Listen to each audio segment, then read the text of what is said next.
आप देख रहे हैं school to you YouTube channel. अस्सलाम वालेकुम प्यारे बच्चों, आज हमारे सबक का नाम है पाळण्यातले पाय, सबक नंबर 3 यानी झूले में के पैर। झूले में के पैर से मुराद ये है कि बचपन में हमारे वालिदैन हमारी हरकतों को देखकर बचपन में ही कह देते कि ये पुलिस बनेगा, ऑफिसर बनेगा और बैंकर बनेगा, ज़्यादा बातें कर रहा है तो लॉयर बनेगा। तो इसी ताल्लुक़ से ये सबक है जो हम पढ़ने जा रहे हैं। असल में ये न्यूटन के बचपन का सबक है और न्यूटन के बचपन की कुछ कहानियाँ इसमें पेश की गई है जिससे हमको सीखने को मिलता है। तो शुरू करते हैं। पहला पैराग्राफ। एका नदीच्या काठी एक लहान से घर होते। काठी यानी किनारा। एक नदी के किनारे एक छोटा सा घर था। त्या घरात आयझेक हा मुलगा आणि त्याची म्हातारी आजी राहत होती। म्हातारी यानी बुढ़िया, आजी यानी दादी। उस घर में आयझेक और उसकी बूढ़ी आजी रहती थी। मुलगा मोठा, चतुर आणि बोलका होता। चतुर यानी होशियार, बोलका यानी बातूनी। वो बहुत होशियार भी था और बातूनी भी था। तो दिवसभर आपल्या म्हाताऱ्या आजीला हेच का, तेच का, असेच का, तसेच का असे नाना प्रश्न विचारून भंडावून सोडी। हेच का यानी यही क्यों, नाना प्रश्न यानी जायद सवालात, भंडावून सोडी यानी परेशान करके छोड़ देता था। इसका मतलब यह है कि वो दिन भर अपनी दादी जान को यही क्या, यही क्यों, वही क्यों, ऐसा ही क्यों, वैसा ही क्यों, असेस का तसेस का यानी ऐसा ही क्यों, वैसा ही क्यों, ऐसे जायद सवालात पूछकर उनको परेशान करके छोड़ दिया करता था, यानी परेशान करता था। रोज आजूबाजूला दिसणाऱ्या गोष्टी, होणाऱ्या घडामोडी या साऱ्याबद्दल एक विशेष कुतूहल या मुलामध्ये जागे हुई। गोष्ठी यानी बातें, विशेष कुतूहल यानी खास किस्म की दिलचस्पी। इसका मतलब है रोज आजूबाजूला दिसणाऱ्या गोष्टी है। रोजाना आसपास में जितनी सारे हमको चीज़ें दिखती है और होने वाले वाक़यात, इन सब के बारे में उसको देखकर इसके अंदर एक खास किस्म की दिलचस्पी पैदा हो जाती थी कि ऐसा ही क्यों होता है, वैसा ही क्यों होता है। म्हणूनच पाऊस पडू लागला की हा विचारी, आजी हे पाणी कुठून येते ग। पाऊस यानी पानी, कुठून यानी कहां से। तो जब भी बारिश होती थी तो ये पूछता था, क्या पूछता था, आजी हे पाणी कुठून येते ग, ये पानी कहां से आता है। जोरदार वाऱ्याने घराच्या खिडक्या वाजू लागल्या की हा विचारी, आजी वारा कुठे राहतो ग। विचारी यानी पूछना, वारा यानी हवा।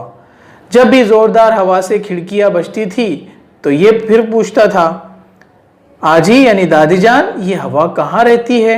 राहतो यानी रहती है, वो हवा कहाँ रहती है। नदीत टाकलेला कागदाचा कपड़ा, अगर नदी में कागज का टुकड़ा डाल दिया जाए, चिंदी, गवताची काडी, कपड़े का टुकड़ा या फिर घास की लकड़ी पाण्याबरोबर चाललेली पाहिली की हा विचारी, अगर ये सब चीज़ें पानी के साथ बहती हुई इसको नजर आई तो फिर ये पूछता था, क्या पूछता था, आजी दादी जान नदीच्या पाण्याबरोबर हे पदार्थ वाहत का जातात। ये नदी के किनारे पानी बहते हुए पानी के साथ ये सब चीज़ें बहकर कैसे चले जाती हैं। म्हातारी आजी सांगता येईल तेवढे त्याला सांगे। अब वो बूढ़ी दादी जान जितना उसको बोलते आता था वो बेचारी उतना बोलती थी, पण कधी कधी तिलाही माहीत नसे। कधी कधी यानी कभी कभी, कभी कभी उसको भी उस चीज़ के बारे में मालूमात नहीं रहती थी। अशा वेळी ती तरी काय सांगणार त्याला। अशा वेळी यानी ऐसे वक्त में वो भी क्या बोलने वाली उसको। मग काहीतरी सांगून ती वेळ मारून नहीं, फिर उसने उसके ताल्लुक से थोड़ी बहुत मालूमात देकर उसके सवालात को वो नेग्लेक्ट कर देती थी। तर कभी गप्प बसून रही और कभी कभी तो खामोश रहती थी। गप्प यानी खामोश। पण उसके आगे का पैराग्राफ, पण या मुलाला मात्र चैन पड़त नसे, लेकिन एक बच्चा था, इसको चैन नहीं आता था, सुकून नहीं आता था जब तक उस ताल्लुक से मालूमात हासिल न कर ले. त्याच्या शंकेचे बरोबर उत्तर मिळाल्याशिवाय त्याला समाधान लाभत नसे. शंका यानी शक,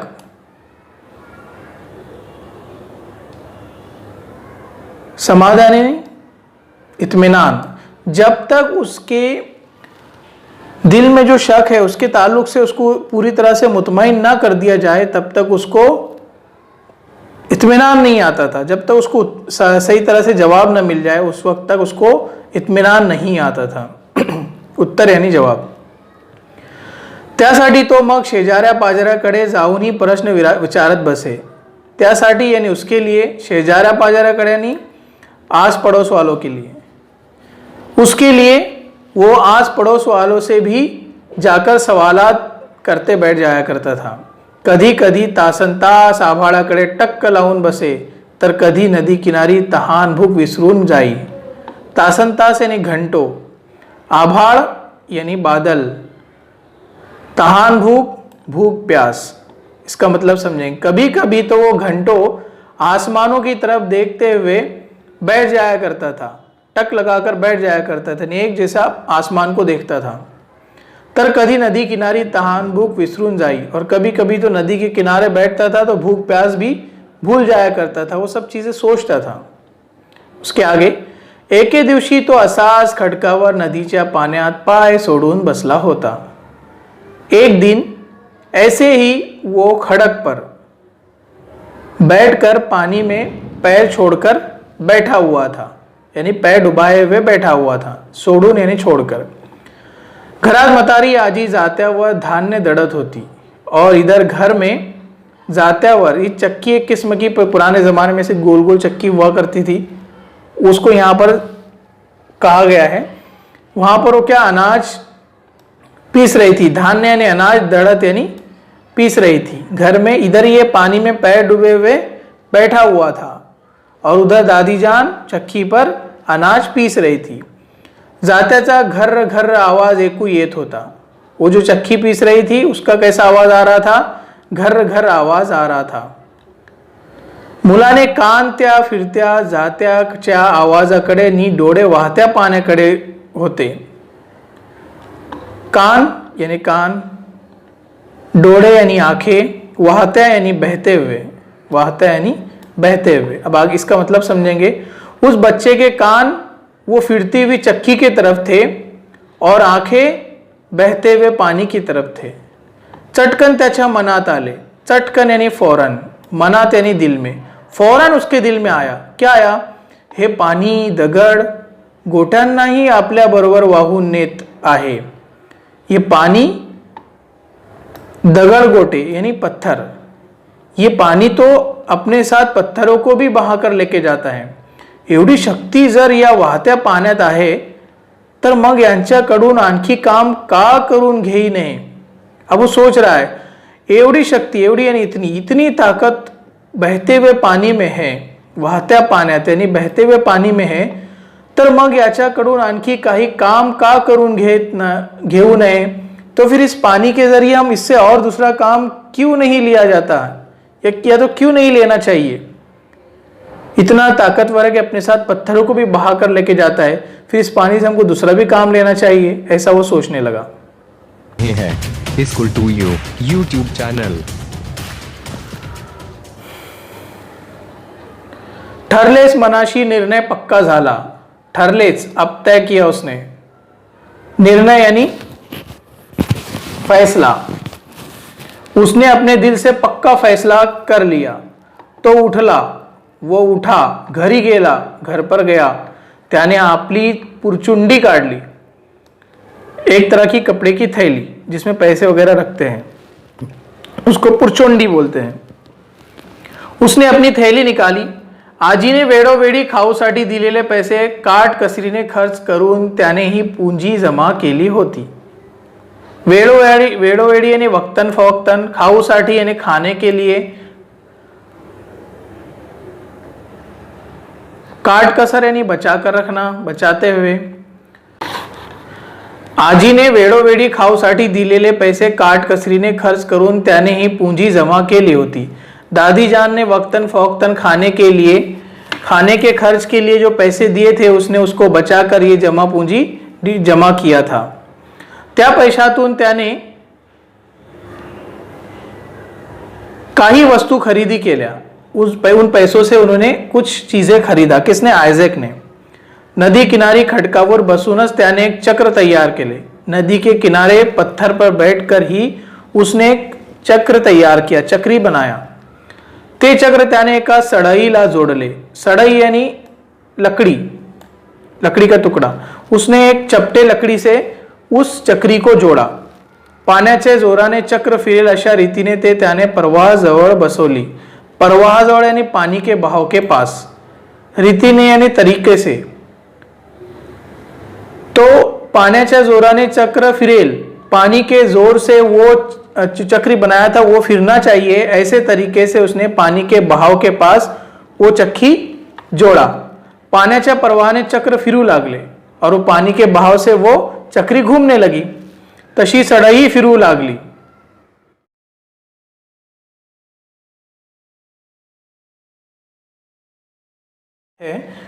तो वो भी घूमने लगी।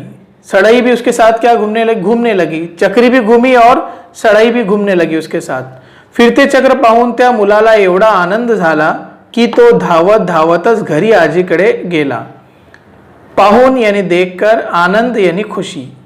वो सड़ई घूम रही है और वो चक्री भी घूम रही है, तो ये देखकर उसको इतनी खुशी हुई कि वो धावत धावत यानी भागते हुए अपने आजी के पास आया, दादी के पास गया। आणि म्हणाला यानी कहा, और उसने कहा, क्या कहा? आजी आजी माझे फिरते चक्र पाहायला चल। अरे दादी जान मेरे फिरता हुआ चक्र देखने के लिए तू चल।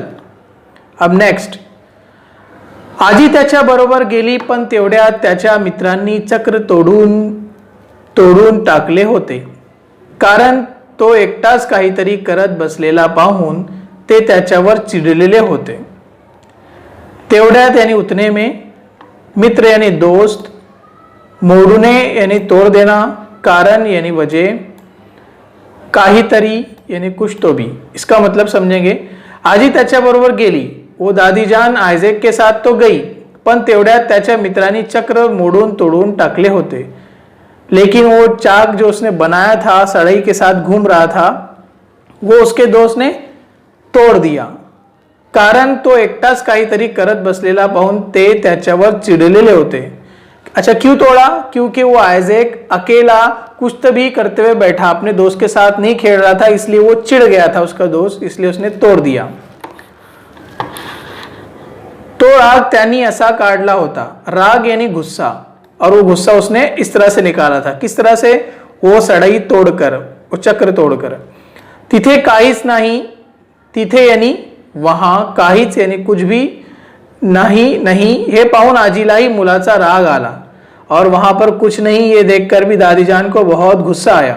त्याचे असले तऱ्हेवाईक बोलणे नी वागणे तिलाही पसंद नव्हते। त्याचे यानी उसके, और वो कौन? आयज़ैक के इस तरह के बर्ताव और बोलना दादीजान को बिल्कुल भी पसंद नहीं था। वागणे यानी पेश आना। शेवटी मुलाने नीट शिकावे सवरावे म्हणून तिने त्याला दुसऱ्या एका गावच्या शाळेत ठेवले। शेवटी यानी आखिरकार बच्चे ने पढ़ना लिखना चाहिए, इसलिए उसने उसको यानी आयज़ैक को दूसरे गांव में स्कूल में डाल दिया। उसके आगे वाला पैराग्राफ, एकदा काय झाले, वर्गात गुरुजी धडा समजावून देत होते। एकदा यानी एक बार, धड़ा यानी सबक। तो एक मर्तबा टीचर सबक समझा रहे थे, पण हा मुलगा मात्र खिडकीतून बाहेर बघण्यात दंग झाला होता। दंग यानी मशगूल, बिजी हो जाना। लेकिन ये लड़का खिड़की के बाहर देखने में बिजी हो गया था, मगन हो गया था। त्याचे गुरुजींकडे काही लक्ष नव्हते। लक्ष यानी ध्यान। गुरुजी के तरफ उसका कुछ भी ध्यान नहीं था. गुरुजींना हे पाहून गुरुजींना राग आला. राग यानी इससे पहले लफ्ज गुजरा ही है, राग यानी गुस्सा. ये देखकर उस्ताद को गुस्सा आ गया. त्यांनी रागानेच विचारले. उन्होंने गुस्से से ही पूछा, बाहेर काय बघतोस? बाहर क्या देखता है? मुलाने उत्तर दिले. लड़के ने जवाब दिया, गुरुजी ते पहा, ढग कसे धावतायत आभाळात. धावने यानी दौड़ना, आभाळ यानी आसमान. उस्ताद जी देखो, वो बादल आसमान में कैसे दौड़ रहे हैं. हवेत केवढी शक्ती आहे नाही? हवा में कितनी ताकत है ना? पहा पहा, ढगांना कशी पळवत नेत आहे ती. देखो देखो, वो हवा जो है तो बादलों को कैसे खींच कर लेके जा रही है, दौड़ा कर लेके जा रही है. हवेत जर एवढी शक्ती आहे तर तिचा उपयोग का नहीं करून घेतला जात. उस्ताद से उसने पूछा, अगर हवा में इतनी ताकत है तो उसका इस्तेमाल हम क्यों नहीं कर लेते. सवाल पूछा. सांग हवेला हाथ वर करून, म्हणजे तुलाच ती उडून नेईल. लेकिन उस्ताद यहां पर उसकी मजाक उड़ा रहे हैं. क्या कहा उन्होंने? सांग यानी बोल, हवा को ही बोल दे हाथ ऊपर करके, यानी वो तुझे उड़ा कर लेके जाएंगी. फिर गुरुजी म्हणाले, ऐसा गुरुजी ने कहा. सारा वर्ग खो खो हसू लागला. खो खो हंसने यानी खी हंसना, जोर जोर से हंसना. सब क्लास हंसने लगी. पण त्या मुलाने आपला छंद काही सोडला नहीं. छंद यानी मशगला. लेकिन उस लड़के ने कुछ अपना मशगला छोड़ा नहीं. कौन सा मशगला? हर चीज में वो गौर फिक्र किया करता था. और अल्लाह की कुदरत में गौर फिक्र करना वहां से सवाब है कि अल्लाह ने कैसी चीजें बनाई हैं. त्याचे विचार चक्र फिरतच राहिले. उसकी जो ख्यालों का चक्र है वो हमेशा फिरता ही रहता था. त्याच वेळी गावाबाहेरच्या डोंगराजवळ एक प्रचंड पवनचक्की बसवण्यात येणार आहे असे त्याला कळले. डोंगर यानी पहाड़, गावाबाहेर यानी गांव के बाहर, प्रचंड यानी बहुत ज्यादा. तो उसको पता चला कि गांव के बाहर पहाड़ पर एक बहुत बड़ी पवन चक्की बैठाई जाने वाली है असे त्याला कळले. ऐसा उसको मालूम पड़ा. कळले यानी मालूम पड़ा. ही बातमी कळताच हा मुलगा ताबडतोब तिकडे गेला. ये खबर मालूम होते ही ये लड़का फौरन, ताबड़तोब यानी फौरन उधर चला गया. पाहतो तो खरेच काही मजूर पवनचक्कीचे मोठे मोठे पंख तिथे बसवत आहे. वो देखता तो हकीकत में बहुत बड़े बड़े पंखे कुछ मजूर वहां पर बैठा रहे हैं. त्याला फार आनंद झाला. उसको बहुत खुशी हुई. त्याचे औत्सुक्य वाढले और उसकी दिलचस्पी और ज्यादा बढ़ गई. औत्सुक्य यानी दिलचस्पी. त्याने त्या मजुरांना कितीतरी प्रश्न विचारले. उसने उन मजदूरों को बहुत सारे सवालात पूछा. हे काय नी ते काय, ये क्या और वो क्या, असे का नी तसे का, और ऐसा ही क्यों और वैसा ही क्यों. ऐसे सवालात वहां के मजदूरों को भी उसने पूछा, जबकि मजदूरों को ज्यादा कुछ मालूम नहीं रहता था. नेक्स्ट, तिथेच त्याच्या एका मित्राचे वडील होते. वडील यानी अब्बू, मित्र यानी दोस्त. वहीं पर उसके दोस्त के अब्बू भी थे.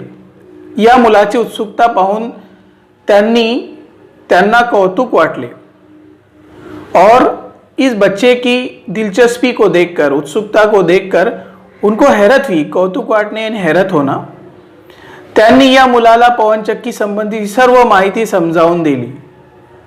त्यांनी यानी उन्होंने, उसके अब्बू ने, उसके दोस्त के अब्बू ने उसको पवनचक्की के बारे में सब कुछ बता दिया, तमाम मालूमात दी. ही माहिती मिळताच त्याला वाटू लागले की ही मोठी पवनचक्की तयार होण्याच्या आत आपण लहान पवनचक्की तयार करावी.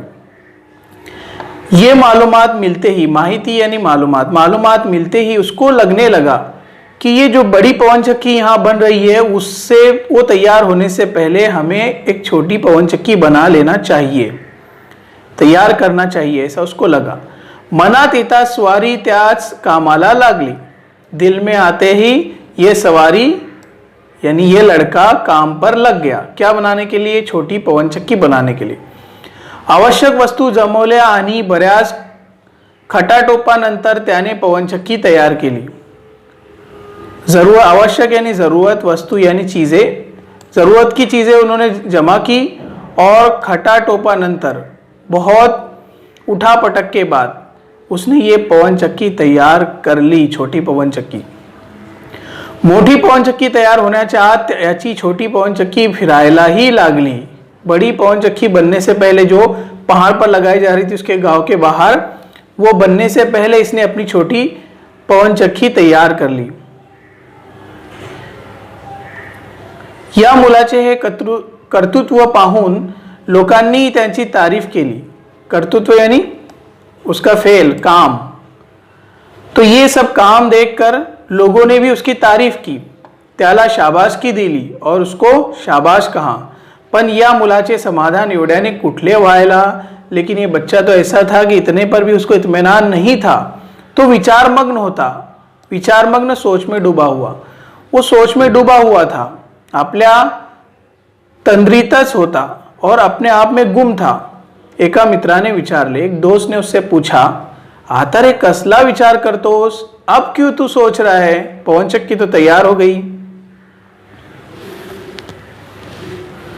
तो म्हणाला, वो कहने लगा, ही पवनचक्की फिरते आहे ती हवेच्या जोरावर, पण भीतीमुळे पुरेशी हवा घरात येत नाही.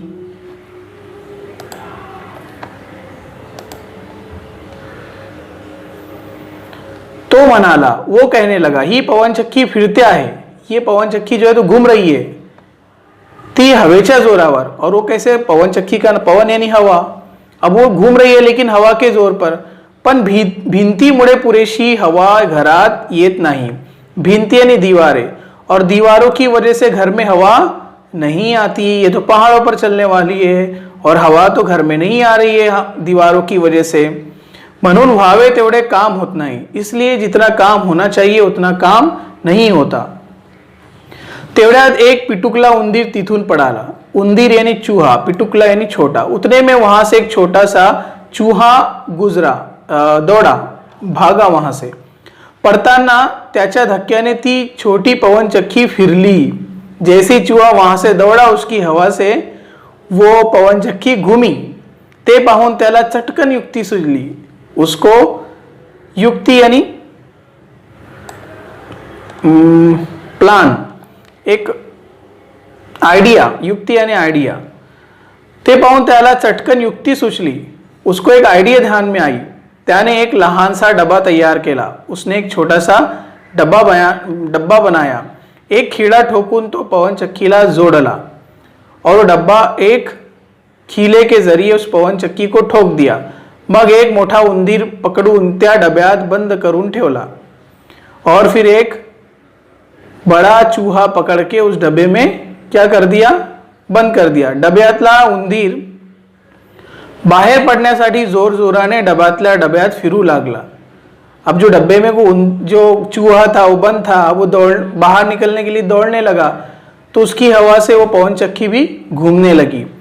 त्या उंदीराबरोबर डब्बाही फिरायला लागला और उस चूहे के साथ वो डब्बा भी फिरने लगा आणि त्याबरोबर पवनचक्की ही फिरायला लागली और उसके साथ साथ वो छोटी पवनचक्की भी घूमने लगी. आता मात्र त्या मुलाला खराखुरा आनंद झाला. अब उस बच्चे को हकीकत में खुशी हुई. खराखुरा यानी हकीकत में जो असल खुशी थी. त्याने घेतलेल्या कष्टाचे, श्रमाचे फळ त्याला मिळाले होते. कष्ट और श्रम दोनों के मानी यहाँ पर मेहनत होते हैं, मेहनत और मुशक्कत. तो इसकी मेहनत और मुशक्कत का फल उसको मिल गया. त्यास सुमारास त्याची आजी त्याला भेटायला म्हणून तिथे आली. सुमारास उसी वक्त, उसी लम्हात में, उसी वक्त में उसकी दादी जान उसको मिलने के लिए वहां पर आई, जो स्कूल में पढ़ता था, सॉरी जहां बना रहा था. तिने आयझॅक बद्दल गुरुजींकडे चौकशी केली तेव्हा ते म्हणाले, स्कूल में आई थी उस वक्त उन्होंने चौकशी यानी तहकीकात, उसने आयज़ैक के बारे में गुरुजी से, उस्ताद से तहकीकात की तो उन्होंने कहा, मुलाचे पाय पाळण्यात दिसतात, बच्चे के पैर झूले में दिखते हैं. आयझॅक न्यूटन मोठा वैज्ञानिक म्हणून नाव मिळविल. आयझॅक न्यूटन ये साइंसदान बनकर बहुत बड़ा नाम कमाएगा, ऐसा उसके उस्ताद ने कहा. कि बच्चे के पैर तो झूले में ही समझ में आते हैं, ऐसा लगता है जैसे आयज़ैक ये बहुत बड़ा साइंटिस्ट बनेगा और अपना नाम ऊंचा करेगा. उसके बाद का पैराग्राफ, गुरुजींची ही भविष्यवाणी पुढे खरी ठरली और उस्ताद की ये भविष्यवाणी आगे चलकर सही हुई. हाच मुलगा पुढे महान संशोधक म्हणून अमर झाला और यही लड़का आगे चलकर महान यानी बहुत बड़ा, संशोधक यानी मुहक्किक, ये बहुत बड़ा मुहक्किक बोल के अमर हो गया. याने झाडावरून खाली पडणारी फळ पाहून पृथ्वीच्या गुरुत्वाकर्षण शक्तीचा शोध लावला. यही वो बच्चा है जिसने दरख्त के नीचे से दरख्त पर से नीचे गिरने वाले फल देखकर जमीन की कुव्वते कशिश को तलाश कर लिया. गुरुत्वाकर्षण यानी कुव्वते कशिश. आपने एक कहानी सुना होगा ना, एक बच्चा सेब के दरख्त के नीचे बैठा हुआ था, सेब नीचे आके गिरा. वो बच्चे को लगा कि ये सेब नीचे क्यों गिरा, ऊपर क्यों नहीं गिरा. तो उसने कुव्वते सकल के बारे में पता लगाया कि जमीन के अंदर एक कशिश है जो अपनी चीजों को नीचे खींचती है. आधुनिक विज्ञानाला न्यूटन ने ही मोठी देणगी दिली और जदीद साइंस को, आधुनिक यानी जदीद विज्ञान यानी साइंस, जदीद साइंस को न्यूटन ने ये बहुत बड़ा तोहफा दिया. और वो बच्चा कौन था जिसकी हम पूरी कहानी सुन रहे थे? वो न्यूटन था, बैक बेंचर्स था. उसने क्या करके दिखाया, हमारे लिए एक सबक है. इस सबक के सवालात के जवाबात मैं दूसरे वीडियो में दूंगा, जिसकी लिंक आपको डिस्क्रिप्शन में मिल जाएगी. और इसके इसके अल्फाज के मानी आप अपने नोटबुक पर लिख ले, ताकि जब भी आप रिवाइज करेंगे तो आपको आसानी हो. ठीक है, अल्लाह हाफिज.